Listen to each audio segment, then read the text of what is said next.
Okay, it is exactly 8:30, week 6, critical skills in communication, written and oral communication. J122, week 6 is the pivotal point. As I've said this week to other classes, week 1 through 5 heads up to the top. Week 6 is the pivotal point, as high as you go. And you go 7, 8, 9, 10, and 11 down. And so we're at that point now. And so you want to make sure that you've gotten all your assignments in, which you have. So I'm going to go ahead and just get started by sharing my screen, talk about what we're going to be covering for this week. First of all, a reminder that our lecture takes place from 8:30 to 9:30. We hardly ever make it to 9:30, but at any rate, we have lecture 8 for 8 and 10 coming up. 8 the next 2 weeks, and then 2 weeks after that, we will be done with lectures. And we'll be in week 11. So let's take a look at your written assignment. So interrogation, police interrogation is covered. And read chapter 9 of written and interpersonal communication, reporting and writing, sections 4, parts C and D, and section your Miranda rights. And a look at the video burglary at the warehouse. This is an interactive exercise that you could do, and you need to make sure that you try to utilize, when you do this, try to use Chrome or either Firefox. Firefox is preferable to it. And then your discussion posts, where were you last night at 6? Initial posts that were due on Tuesday night, and your reply post due by this Saturday, 11:59 p.m. Central Standard Time. And begin the written assignment, complete the written assignment. CJ project, make revisions to your field notes. Now, I am going to complete your field notes by tomorrow, and you will have your field notes back. But make sure you complete your writing skills quiz. But you're going to make sure that you make revisions to your field notes. Nothing to turn in, just make sure you make revisions once I've turned them in. Not to get a grade, but for preparation for what's coming up in week 7. And I'll go share that with you in just a minute. So in the meantime, let's look at the calendar.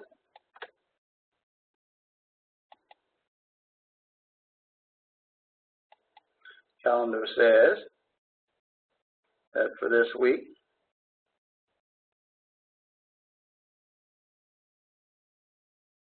you have the reading assignment, your initial post, the lecture, your reply post, and then your CJ writing practice, which you want to complete. Now, it's not graded, but you want to complete it anyway. And then you're going to begin working on the front sheet. Begin working on it. Now, you'll see that it is not an assignment, but you'll see. Now, next week, you'll see that you actually will continue working on it, and then the following week, then you will turn in your rough draft of it. Now, I'm going to talk about what you need to do as far as working on your, beginning on your project. And so I'm going to go to, right now, to our week 6. And these are the assignments. And you can see what I was talking about. There is no real written assignment other than your skills quiz and your discussion posts. You want to make sure that you've done your discussion posts and completed the written quiz by Sunday. But again, I want to caution you to make sure that you begin to get ready for your written assignment that's coming up in week 7. So let's take a look at lesson content. Lesson content, again, your assignments. So you have your Miranda rights, and we're going to talk about Miranda rights right at this particular point.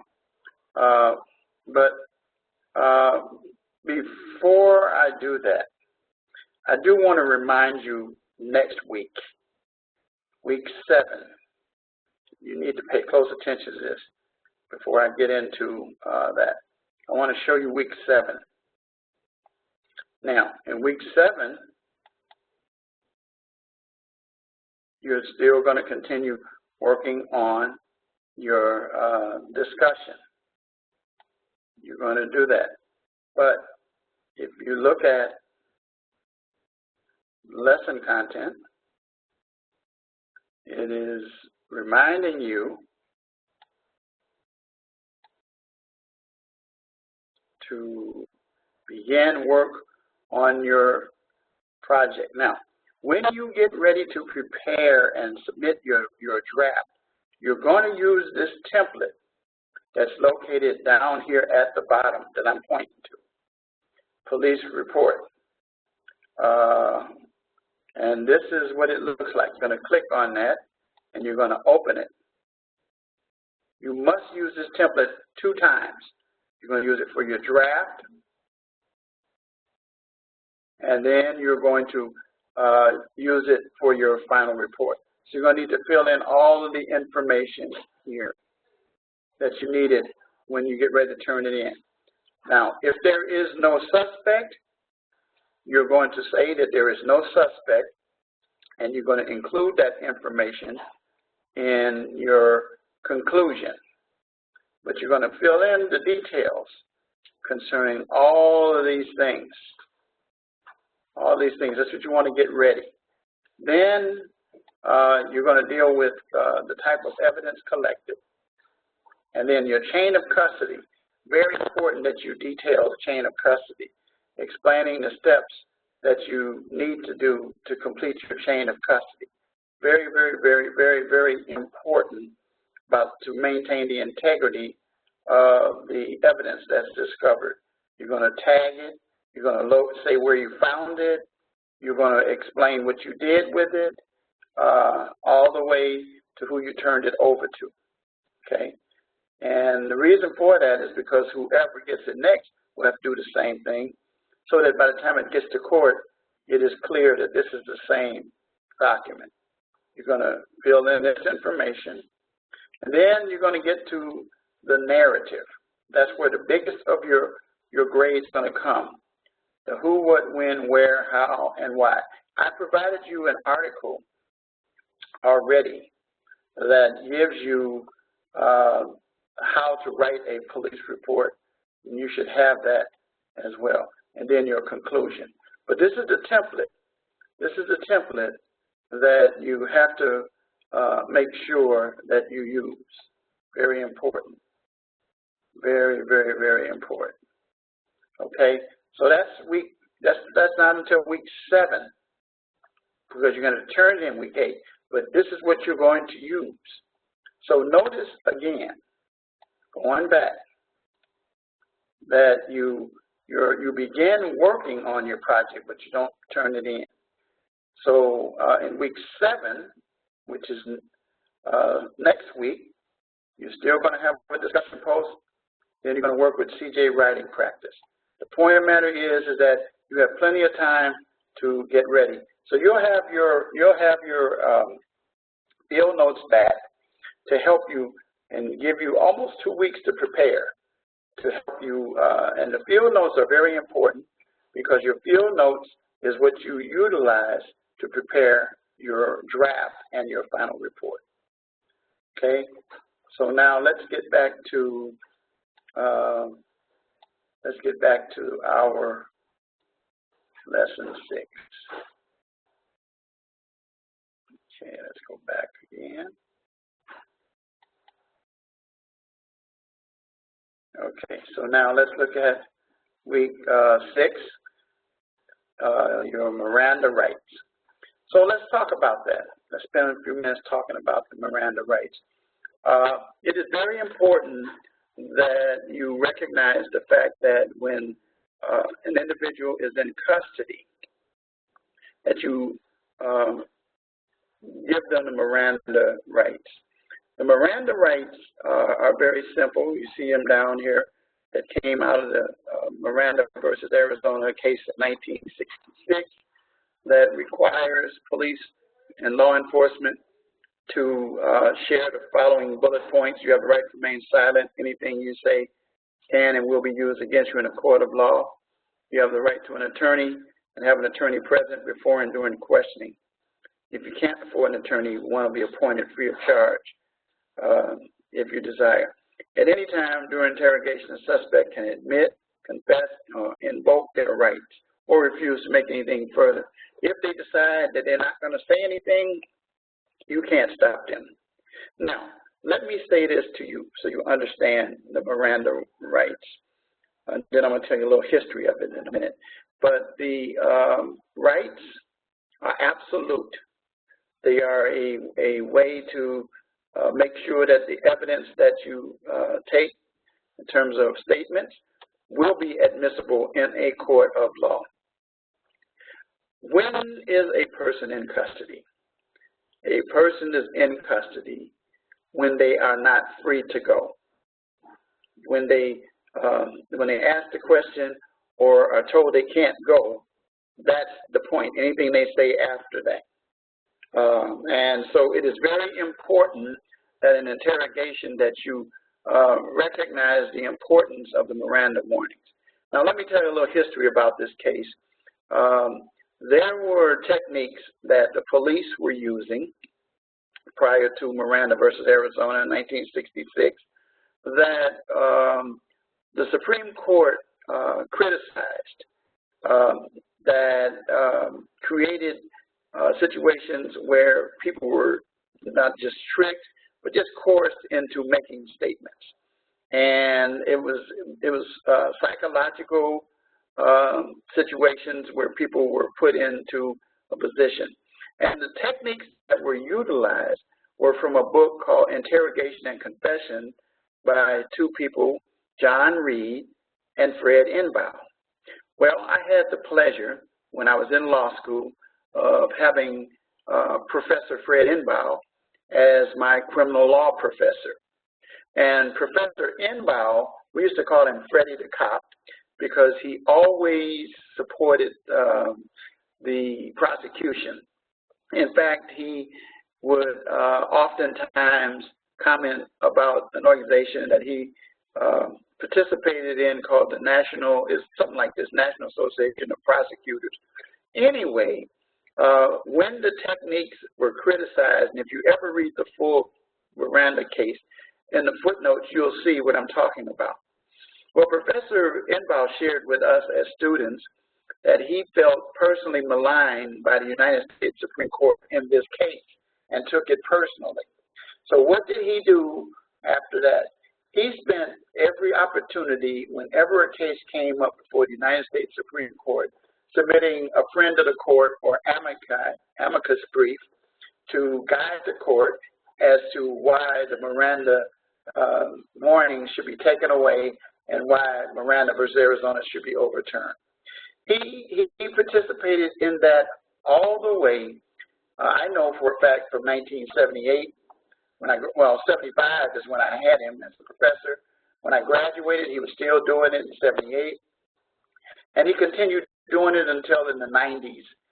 He retired and then passed away.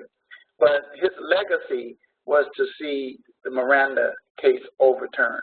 I don't think that it will be overturned, but it's an interesting decision with the direction that the court's going in now. it's a possibility that something could change. That would be very drastic. That would be turning back the clock to before 66, and I just don't know if that will happen. But if you want to read the full case, you can go to findlaw.com, and it shows the full case, as well as Justia is a website that some of you may be familiar with, JUSTIA.com, and they have the full cases as well. But it's a very interesting case, and it provides the basis for it. Now, let me say this to you so you understand it. As a law enforcement officer, and I was that too later on, and a local prosecutor, but more police officer, with the Miranda warnings, you are trained as a police officer to really, really, really follow these procedures. To the end that almost every department I know of has what we call a pre-printed card that they will give you. And the pre-printed card actually is what you will read from. And it becomes very beneficial to law enforcement, because then you will give them exactly the rights as they're written and should be. And oftentimes, law enforcement is called upon in court, did you administer the rights? And then, yes, how did you administer the rights? And then usually the officer will testify, I read the pre-printed card, and so forth. So if the officers read the pre-printed card, then generally that pre-printed card could be submitted as an exhibit, and it's read. And either the prosecution will generally try to do that to make it clear that the officer did follow the procedures correctly. Now, it's not required, but the point of the matter is if you miss any of these things in there, it could be grounds for suppressing, on a motion to suppress filed by an attorney, the statement, and the statement cannot be used as evidence no matter how good or how strong. Even if there was no coercion or any of those things, you still got to follow those. So what the best order is to read from the pre-printed card. Now, with Miranda, there's some very tricky situations. What happens if a person is in the car and they on their way to the station and they start talking about things and they start to say things, and then if they start talking, you can take that, but then it is highly recommended that you then administer the Miranda warnings and let them know. Now, as I said earlier, anytime during the suspect interrogation, they can invoke their Miranda rights. In other words, if they waive their rights, they can change their mind at any point in time, and then you have to stop completely. You can't ask them anything. You can't even ask them, you want to reconsider? No, that's a no-no. That's a no-no. And so from that particular point, then you can't take any further statements or information.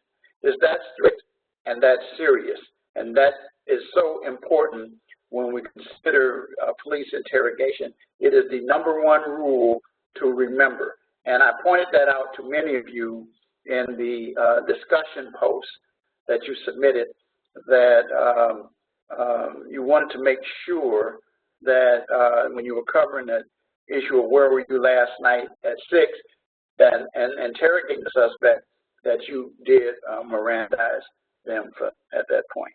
So that's all I want to say on Miranda. So now let's take a look and see if we can do this video. It takes a little bit of time, so let's see if we can get it up here. It's large, and let's see if we can get it to go. This says I have to update the player. Okay. It says it's now installing.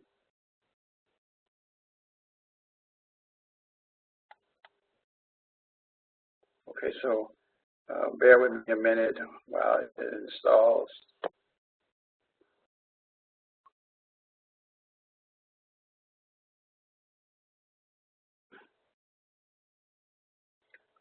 Okay, so now it's in the process now of loading it. So just hang in there. I had a couple of students that stated to me that they had trouble getting it, but you got to make sure that you have the Adobe Shockwave player. Otherwise, you can't do it. So just hang in there. It will come up in just a few minutes. Definitely will. It just takes a little while. But it's a nice little exercise that you go through, which shows you how interrogations can operate and how to complete an effective interrogation. Here we go. Here we go. Here we go. Okay, this person says, my name is Patrick. Answer the phone. Hello, this is Officer Randall with the Bloomingdale Police Department. Is this Chris Patrick?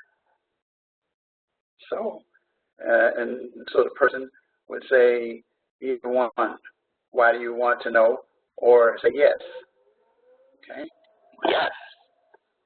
Your roommate Keith Rennie was arrested last night for burglarizing the building. We would like for you to come down to the police station because there are some things we want to talk to you about. So the choice is him to say, okay, I'll be there in an hour. Maybe I should have a lawyer with me. Okay, so it depends on how the individual does. So let's go with, okay, I'll be there. Okay, I can be there in an hour. Thank you for coming in, Chris. As I said on the phone, your roommate Keith was arrested last night for burglary.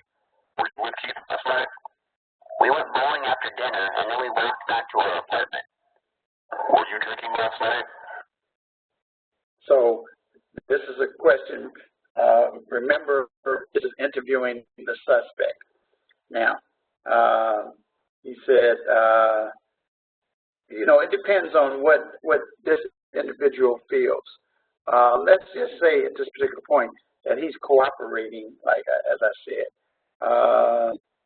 Then he say, yeah, maybe 5 or 6 beers. So in other words, yeah, probably 5 or 6 beers each. Keith told us you had a lot to drink last night. What did you and Keith do after you got back home? We talked for a while and watched TV. Later I went to bed. What did you talk about?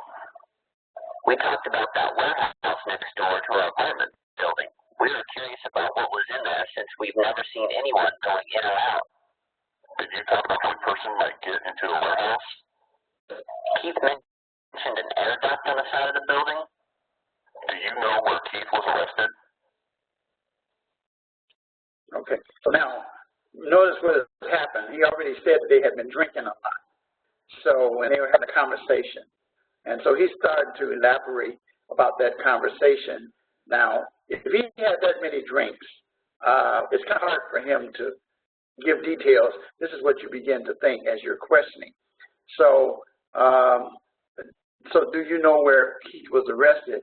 And the thought is from the person who's interviewing is that it was probably at the warehouse.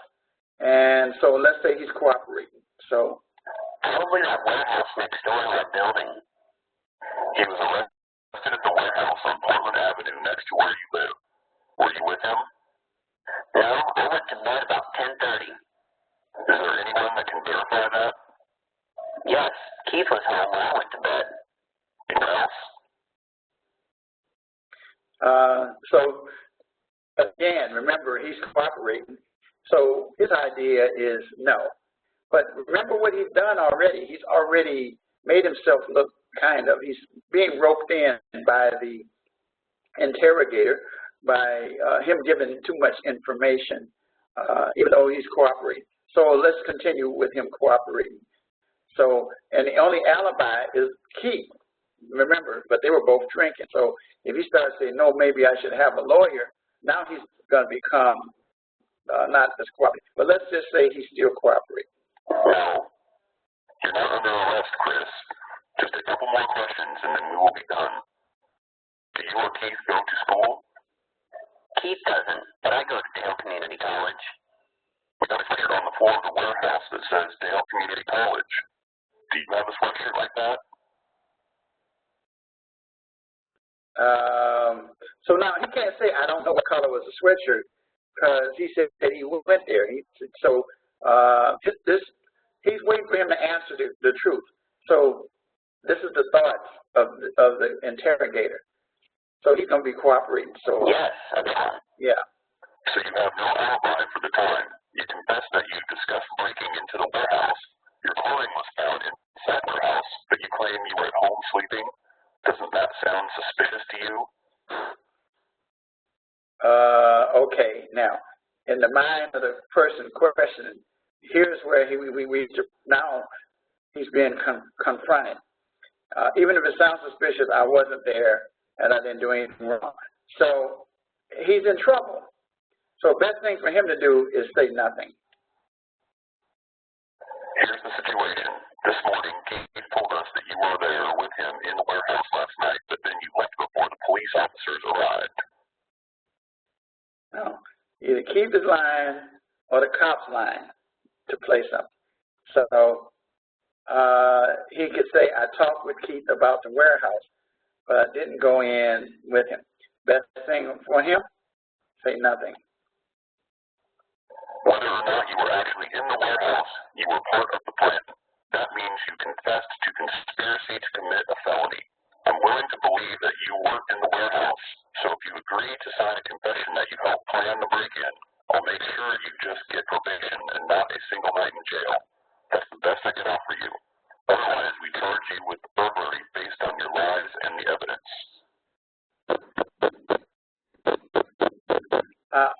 So the thought is how did this happen? How did this happen? If I go to jail, he says, I'll lose my job. Okay, now these are some thoughts. Now this is the thoughts now. So he says, remember, he knows he's in trouble. So forget it. I didn't do anything wrong. So good job under pressure. Okay, now it's time to try the other side. You will be the investigator. Interviewing Chris Patrick. Maybe Chris is guilty or not. It's your job to get Chris to cooperate and tell the truth. So now once Chris contacts the lawyer, the interview is over. Along the way, you will choose which question to ask. But one word of advice, this is not television, so avoid drama. So we can continue. So now, now it's time to interview Chris Patrick.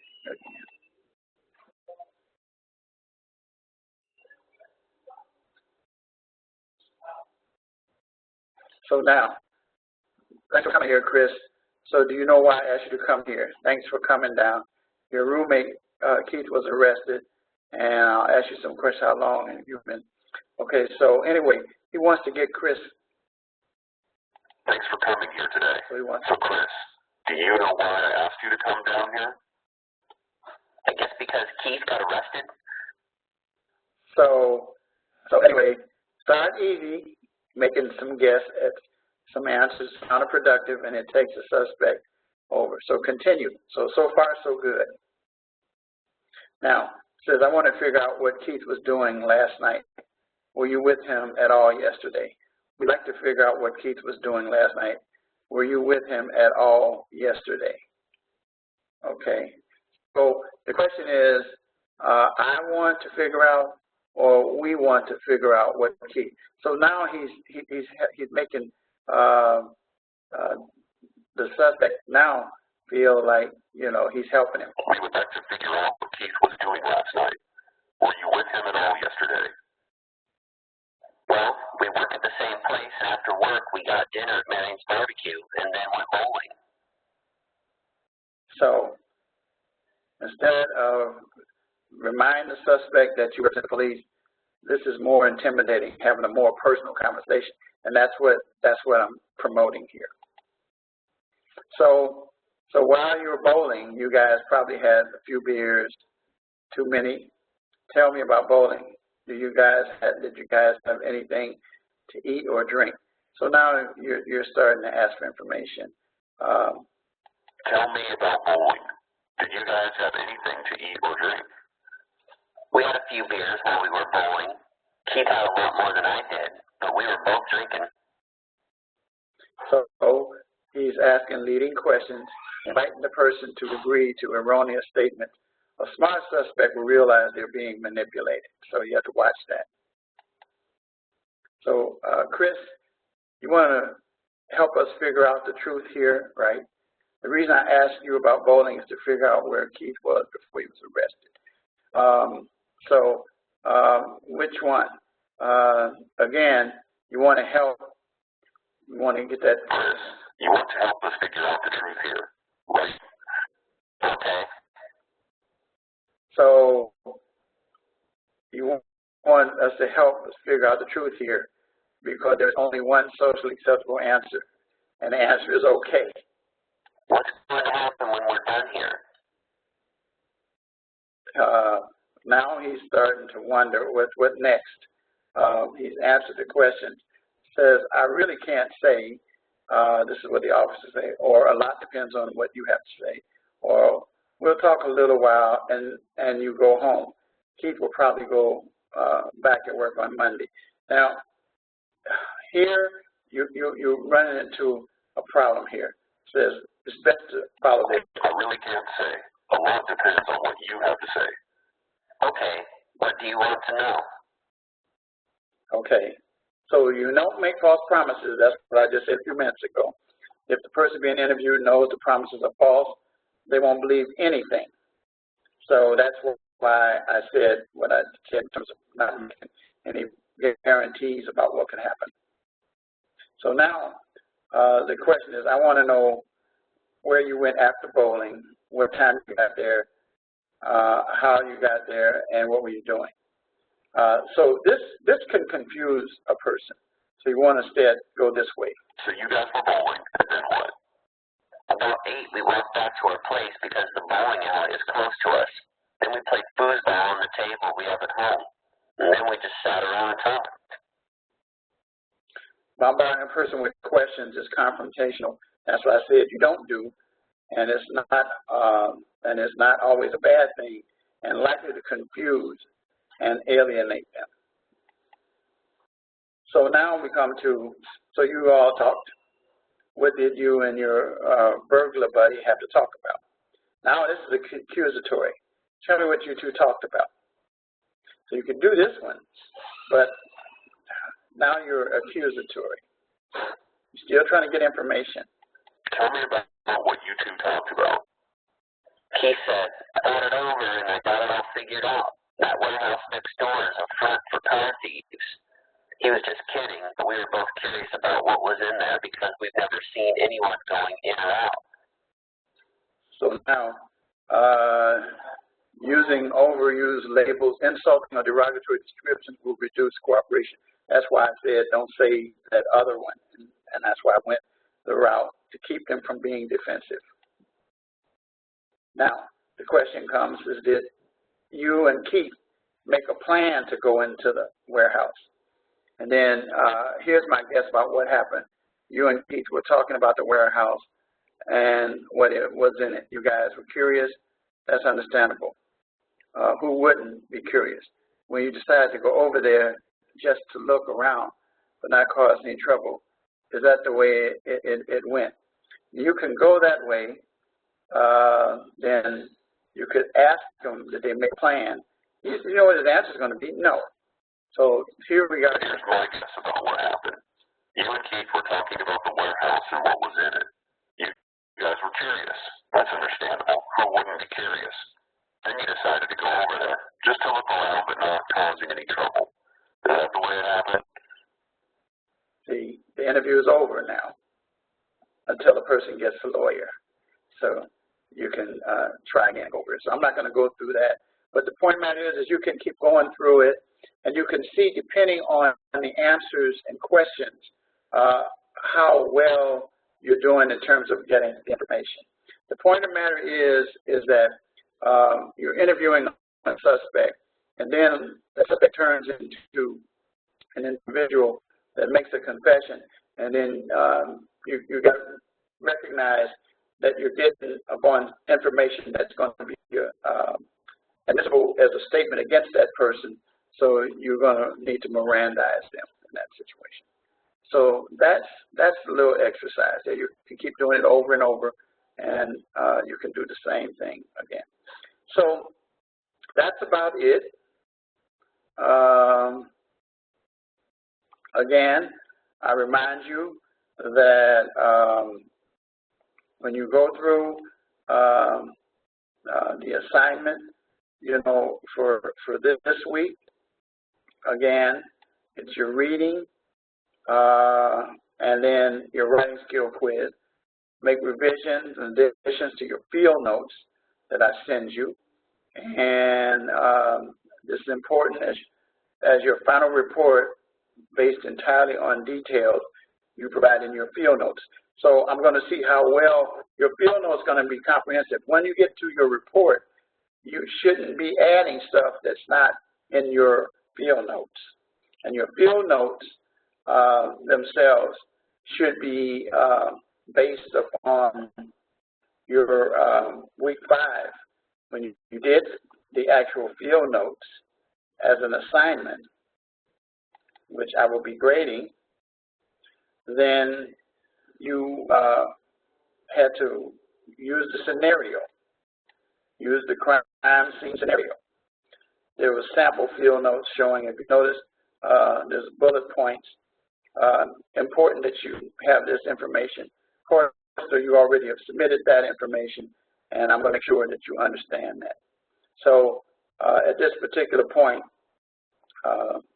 that's all I have for you for today. So I'm going to say good night.